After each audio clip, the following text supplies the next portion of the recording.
ও ছেঁচড়া তরকারি খুবই নিরামিষ। তো তরকারিটা দেখো কিভাবে করছি। তো আমি আনাজ কেটে নিয়েছি, পুঁই শাক, কুমড়ো, পেঁপে, বেগুন আর আলু। তো এই কটা সবজি হাতের কাছে পেয়েছি, এগুলোই কেটে নিয়েছি। তোমরা পারলে আরও অনেক সবজি দিতে পারো, যত সবজি দেবে ততই ভালো লাগবে। ফোড়নে দিয়ে দিয়েছি 2টো তেজপাতা, শুকনো লঙ্কা আর একটু পাঁচফোড়ন। তো এগুলো একটু লাল লাল হয়ে গেছে, যত সেন্টটা বেরিয়ে গেছে, দিয়ে দিলাম সবজিগুলো। তো সবজিগুলো একটু ভালো করে মিশিয়ে ভাজতে হবে লাল লাল করে।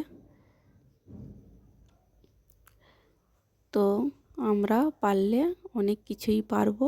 আমরা আগে থেকেই বলে দিই, দিয়ে দিয়েছি হালকা নুন, যে আমরা আগে থেকেই বলে দিই এ কাজ পারবো না, ও কাজ পারবো না। তো আমরা চেষ্টা করলে সব কাজই পারবো, মনের জোর রাখতে হবে। দিয়ে দিয়েছি লঙ্কা, হলুদ, জিরে গুঁড়ো, ধনে গুঁড়ো, আর সাথে দিয়ে দিয়েছি একটু আদা বাটা। তো ভালো করে মশলাতে মাখিয়ে নিতে হবে আনাজটাকে।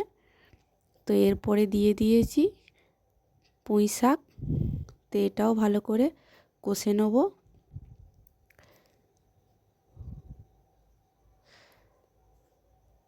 তো এই ছেঁচড়াটা খেতে খুব দুর্দান্ত, খিচুড়ির সাথে তো কোনো কথা হয় না। তো জল দিয়ে ফুটিয়ে দেখো একদম মাখাচোকা হয়ে গেছে। তো স্বাদ মতন একটু চিনি দিয়ে দিচ্ছি, তোমরা যে যেমন মিষ্টি খাবে সে তেমন চিনি দেবে। আর দিয়ে দেবো গরম মশলা গুঁড়ো। তো খুব সুন্দর সেন্ট বেরিয়েছে। তো আমরা এরকম অনেকবার তরকারি করে খেয়েছি। তো তোমরা এরকম তরকারি করে খাবে, খুব সুন্দর লাগবে।